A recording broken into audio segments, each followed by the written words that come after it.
Hey there, werewolves and minotaurs. In this week's Flashlight, we visit the Howloween furry convention in Vancouver to hear about the attendees' TTRPG characters. Let's roll initiative.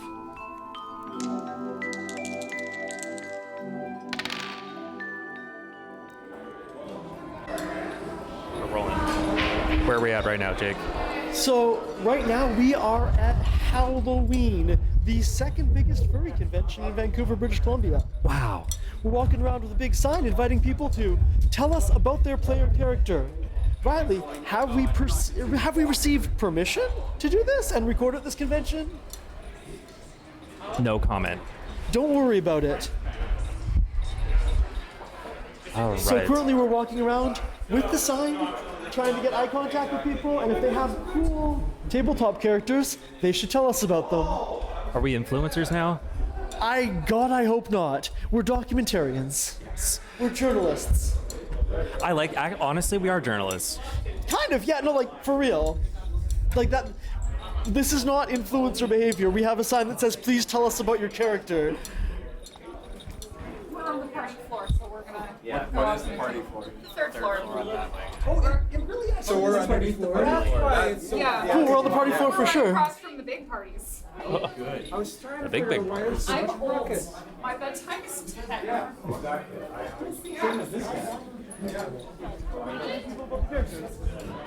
Okay, cool. Come down the hallway a little bit to somewhere a little bit quieter.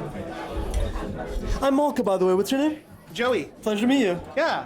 Do you want to just do it here? Do it right here. Cool. I'm gonna try not in this thing.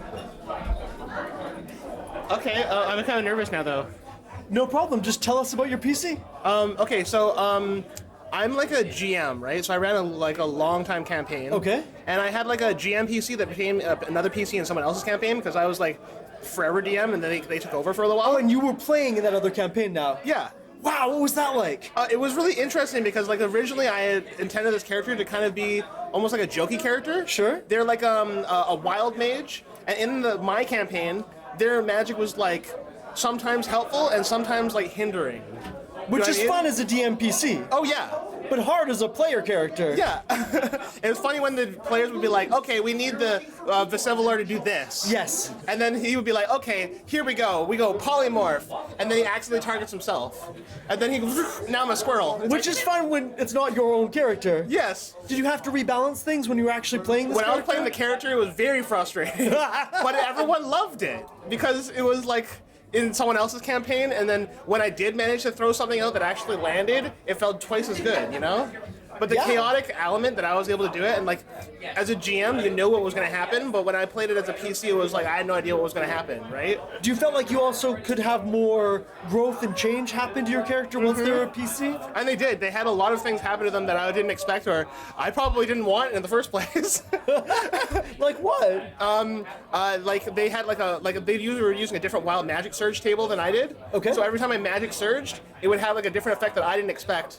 So my character ended up growing like horns, and they ended up getting another arm, and then they ended up using a magic to change the arm so that it was like an animated arm, like it just grew out their back a little bit. Cool. And then they ended up having their shadow became like the enemy, so like their shadow was like hunting them down and trying to kill them and stuff. It was just like, yeah, random stuff like that. This character was on a hell of a journey, eh? Yeah.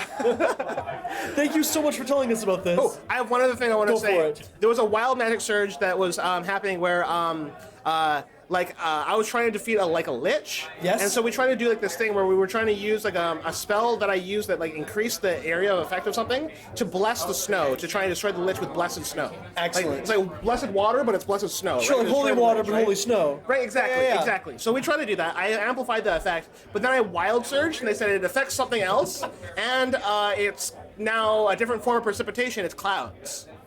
And So it's holy clouds. but I ran surge even worse because I also critical failed, so it became a completely different spell, and all the clouds turned into cotton candy. So suddenly all the cotton candy started coming down and like crushing and like ruining civilizations because all the clouds above it came down and just like, yeah. That is a very frustrating but very fun character to play. Thank you so much for telling no us about problem. this. I love it. I Can love what you guys are doing. Can I get your email address and name so we can let Yes. you know when this comes out? I freaking love it, you guys. The show's called Campaign Spotlight, and it had been way too much fun to run because everyone Oh, so cool. has unhinged characters and campaigns. I love unhinged characters. The more unhinged, the better. And you've DM'd a lot. Mm-hmm. I might email you and ask if you want to talk about that experience on the show at some point. Thank you so much. Yeah, no problem. I'll see you around, eh? Yeah, take care. You as well. Oh yeah, we have all kinds of bits that we're doing tonight. This is awesome. Let's go on this one again. Oh, is the after dark? Yeah. Tell us about your character. Okay, so this is from a campaign long ago, and although the campaign's dead, I still have the character live on through some of the art I make of him. Wow. I don't really have it on me to show you, but I would love to. It's a podcast, so Yeah. afterwards we'll get some of that art from you and link to it in the show notes. Perfect. Okay. But the character was a community-made homebrew class we found based on a childhood TV show I used to love called Ben 10. I'm not sure if you've heard of it, but a bunch of the listeners probably have. And I would play the character, use different transformations for different scenarios. I actually didn't watch cartoons as a kid. I don't know what Ben 10 is. Riley does, but could you tell the audience and me what Ben 10 is? Absolutely. So, a kid, or in my case, the character, would have a alien watch, which would allow him to turn into many different species of aliens with different power sets or abilities or weaknesses to make things interesting. Cool. And so in combat, I'd switch to either more melee or ranged, or there's even some like grappler characters in combat, which were really fun. And the DM, my friend, would make custom transformations for me to use based on D&D stat sheets. Awesome. And how did they balance that with the rest of the party? So as our players leveled up, I'd get more HP per transformations, and we'd also have different attacks doing more damage or having more outcomes, like a status or like knocking someone prone or something. Oh, so this is a full custom class? Yes. And what in addition to the combat, which sounds very cool, what was going on in this character's journey? So initially he was just trying to get along with the rest of the group, ended up going on some adventures, but during multiple different tragedies, he'd rely on the technology, and slowly he learned to move away from it and into his own set of skills. Wow. And did he have a satisfying ending to his story, do you feel? Sadly, no. The campaign sort of just cut off at one point. I feel like the character would have gone great because it ended pretty recently with discovering a cult, and there ended up being an evil clone of my character due to the technology, which I think would have built really well into trying to rely on something other than the technology, especially since he started getting spells, which is something the class doesn't usually get. That is incredibly cool. Thank you so much. No problem. Okay, so this character I have right here is named Kay. They are a rogue Kenku who is just a very silly little guy. They like messing around, basically stealing from stuff. They've stolen a lot of stuff, which includes a magic dagger from one of their party members. Wait, you stole from another party member? Yeah. How did that go down? It was from them. Oh wow. Yeah. Do they know? Yeah. In game? No. Okay. Yeah. Their armor class was actually knocked down a point because they are currently wearing a Donald Duck costume. Yeah, and they actually have a potato from like 20 sessions ago. What mission is this character on? What like noble quest? Basically, just to run around and be silly. They enjoy just messing around with other people and playing around. They're pretty good at performing persuading and stealth and sleight of hand. Sure, and stealing Yeah. from party members. Yeah, basically that. That sounds extremely fun. Do you imagine them being on any kind of arc, any kind of like journey as a character? Personally, yeah. However, most likely, personally, yeah. But I feel like most likely it would more so be a kind of a quest to kind of figure out like, hey, like it would most likely be helping other people. Okay. Yeah. So more so like a quest like with party members, because they get most of their entertainment from going around and messing around with other people. Yeah. That sounds extremely fun. Yeah. Thank you so much. Yes. All right, take a seat. We're recording you for a podcast. Oh, really? Yes. Oh, right, it's you guys. Okay, Yeah. if you're wandering around, I'll be around, but I have to dinner. Oh my gosh, eat. We'll be here. So you have some cool PCs. I have so many cool PCs. I'm also an artist, so I've turned some of them into comics. Oh, incredible. Yes, I have a comic called Brimstone, which actually features one of my favorite NPCs, which is actually kind of taken from. Are you familiar with Bastard, the anime? No, tell us about it. Okay, so in Bastard is an anime. It's heavy metal fantasy. It's very classic. It's old school, and basically it has this character named Dark Schneider. Okay. Who is basically trapped in. He's like immortal. He can't kill him, so he gets trapped in the body of this kid. So I took that concept. Yes. And I took it into a GURPS game. Oh, hell yeah. So yes, I took it into a GURPS game. So I have this character who is this evil, immortal, super powerful mage. Okay. But he has been trapped in the body of this monk kid this monk order is trying to rehabilitate the evil spirit in him, which is the evil mage that they can't kill. Oh, wow. The whole monk order is around that whole thing. And his name is Roosh as a monk, and his Okay. name is Darsh as the mage. Okay. So Darsh is a loudmouth, foul, like just an evil villain type. Sure. But Roosh is a very good, very. He's been brought up to be very moral and be like very pious. He was raised in a monastery. He was raised in a monastery, and as are all the other kids who also contain evil spirits, and they're all going through this rehabilitation of these monks of Lascelles, is what they were called. And the monks of Lascelles kind of screwed up a little bit because they have this ritual eventually that they put their kids through where they can access the old powers, but the personalities are overwritten. Oh. And it uses this special substance called brimstone. But this happens to be a substance that my mage uses to basically become a god of destruction, essentially. So they did one of these rituals went wrong when two of the other monk kids went and disrupted it and basically released Darsh and caused this huge, massive explosion, which leaves poor Roosh in the middle of a crater, not knowing what's happening. So he eventually ends up being found by the PC group. And the PC group at the time is extremely moral, and there's this knight who is my husband's PC, who is posing as this mercenary who he is trying to find the person who has basically ruined his noble family. Sure.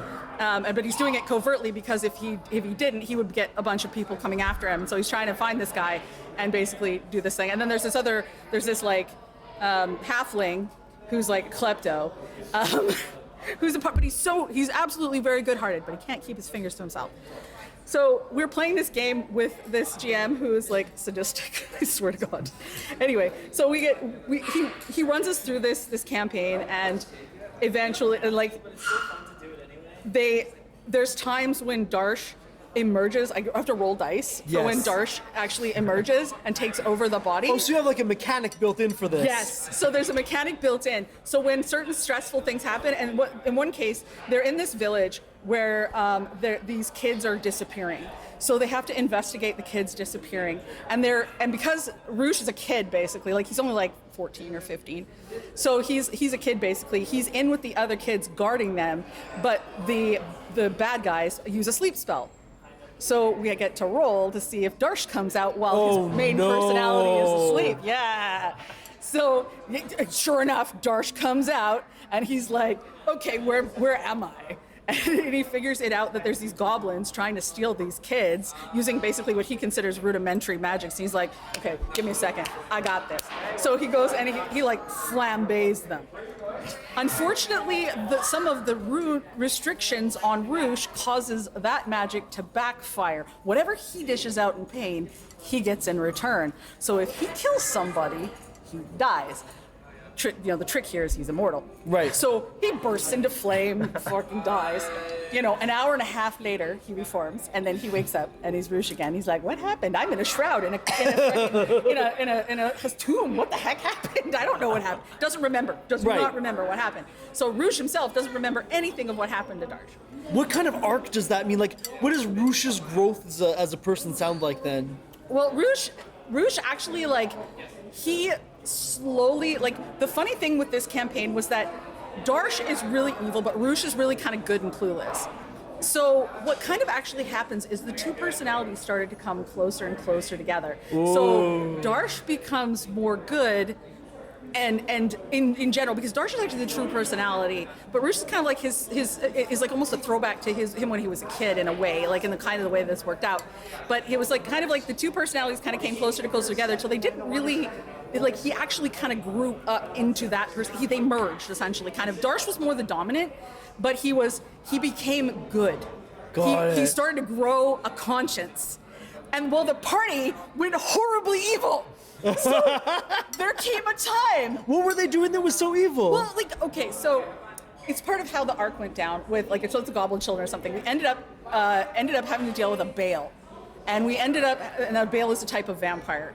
And we ended up having to make a deal. We met this other elf who was one of the other characters in the group. This Oren Laith was this elf healer who was looking for his brother. But they ended up making some deals with some of the big bads to like they wanted to learn some things from this Bale. And I think Oren Laith wanted to learn some stuff, learn magic from the Bale, whereas basically the night guy, Rafe was his name. He went off and he was trying to get that revenge. So he was already kind of teetering a little bit, but then he kind of flipped the biscuit to be like revenge at all costs, sure. And like, basically like I'm gonna basically, end this. He went Darth Vader on that kind of, and like, I'll have order and I'll crush the universe to do it. As one does. Yeah, the only one who really didn't come out too differently was the Halfling. The Halfling was still kind of brainless and cute and totally sweet. He's actually the one who got Darsh to come back to go after the other two who were going evil. Oh, because wow. Darsh went off to go find out his roots. So he went to go back to where he came from before he was sealed to find out what sort of had happened to everything. So he went back and confronted the other PCs later. And they're like, one has gone like went from a healer to a necromancer, and the other one's gone to like this evil like sword knight mage guy. Sure. So, and he's basically like, he's having to fight him, and he's like, God damn it, you're like, I hate that you're making me be good. I hate this, and I am now the good guy. I absolutely hate this. I'm going to crush you into smithereens. And did he win? We didn't actually finish the campaign. Oh no! So I didn't. So I love the campaign so much, though. I took it and I started to do it into a comic. I'm not done, but it's called Brimstone. Is any of it available online? Yes. Then we will link to it in the show notes for sure. Okay. Thank you so much. No problem. One of my first player characters I really enjoyed was a Water Genasi Phoenix Sorcerer who kind of struggled with the internal power of between her nature and her abilities, and so it kind of manifested as a steam at first. But through her journey, she kind of discovered that it's what you make of yourself that matters. So she.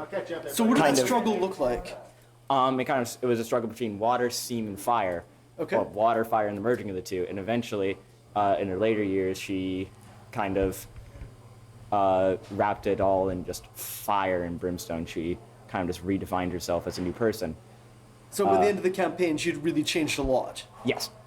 She changed a lot. She became a lot more confident and powerful, and perhaps a little bit skewed, I would say. By skewed, do you mean like sinister? A little sinister. Kind of pursuing an odd sort of balance in nature. Okay. In that, like, sort of, everything can kind of just boil down to a sort of destruction. Can you give an example of what that looked like? She became a DMPC in a later campaign where her goal was to destroy the vessel containing basically a sealed god of lightning, to free it, which would bring back a sort of balance to the world, but cause untold chaos in the form of it just going out of control and just being enraged by being imprisoned for so long. Wow.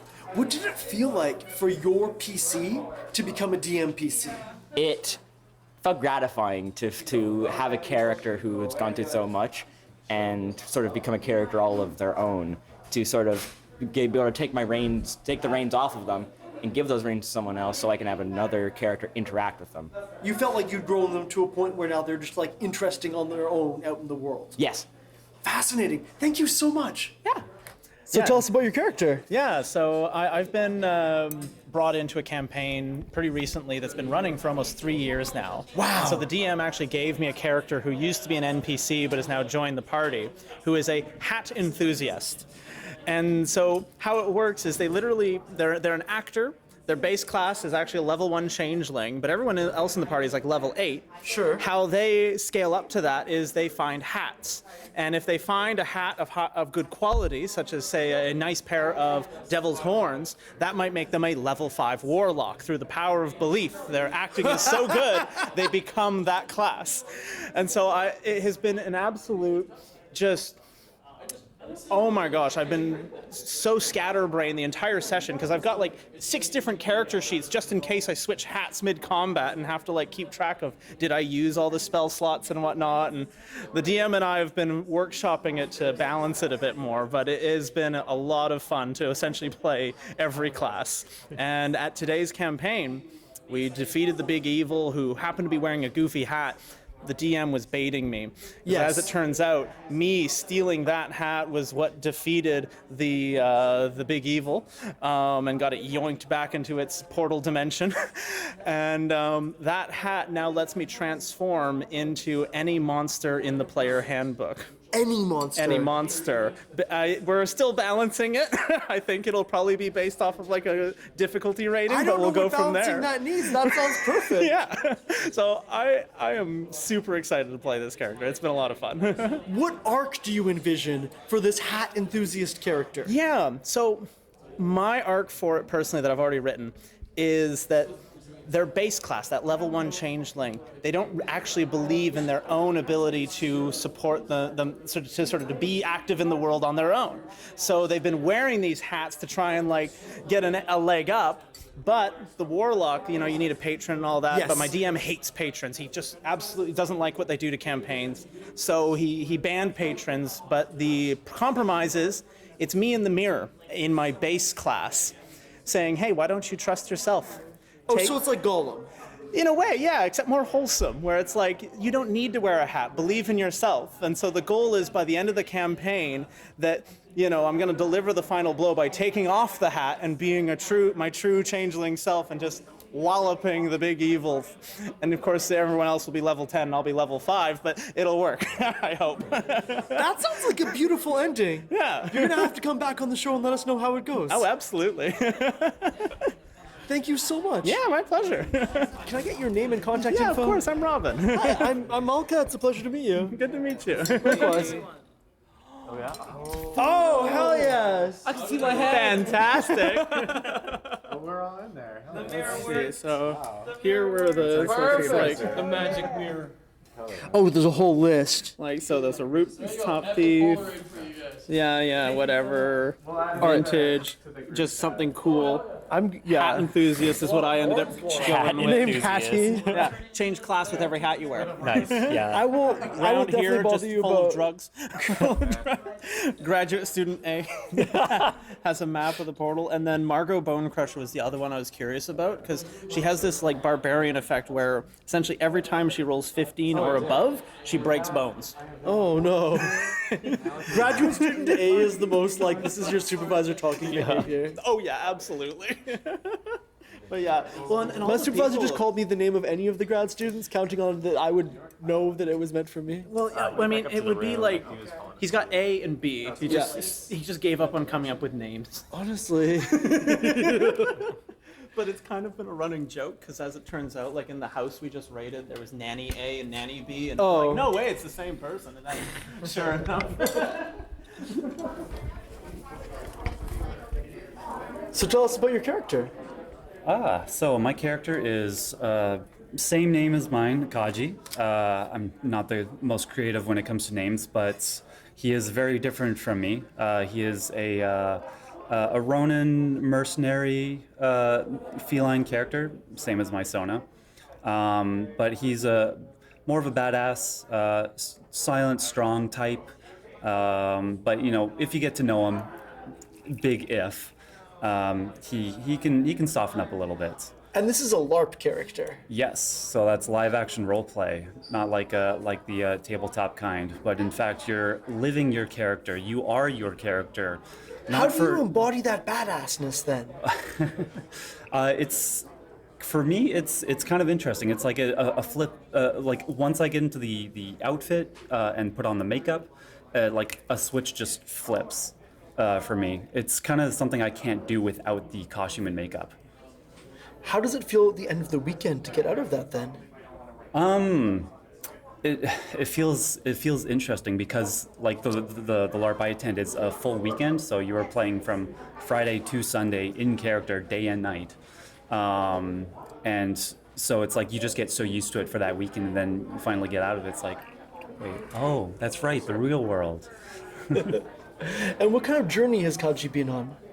Oh boy. Well, he was my first character and he was my main character. I do have some others, but he's been through quite a lot, let me tell you. Like, he has been possessed, he's been eaten alive, he's been torn apart by demons, he's looked after some very colorful characters, even a princess in hiding.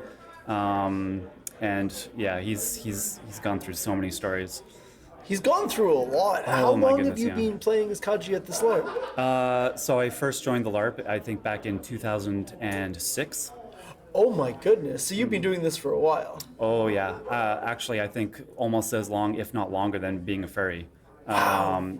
I know it's like, even something I can't believe it. It's insane. But I would highly recommend it. If you love D&D, love playing that around the table with friends, try LARPing. It's like the next step up, and you will not regret it. Honestly, that sounds like solid advice. We've interviewed a couple people who write for LARPs on the podcast, and that's what got me into crafting. Oh, fantastic. Making weapons, making horns, stuff like that. Yeah, and they look great. And thanks so much. And we got to actually get out to a LARP at some point, eh? Thank you so much. Oh yeah, and if you guys are interested in the LARP, it's called legaciesllarp.org.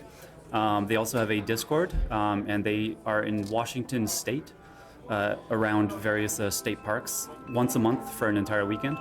So highly recommend joining the Discord. That's where you can find most of the information. Cool. We'll for sure link to Legacies in the show notes. Thank you so much. Yeah, absolutely. Thanks, guys. For sure.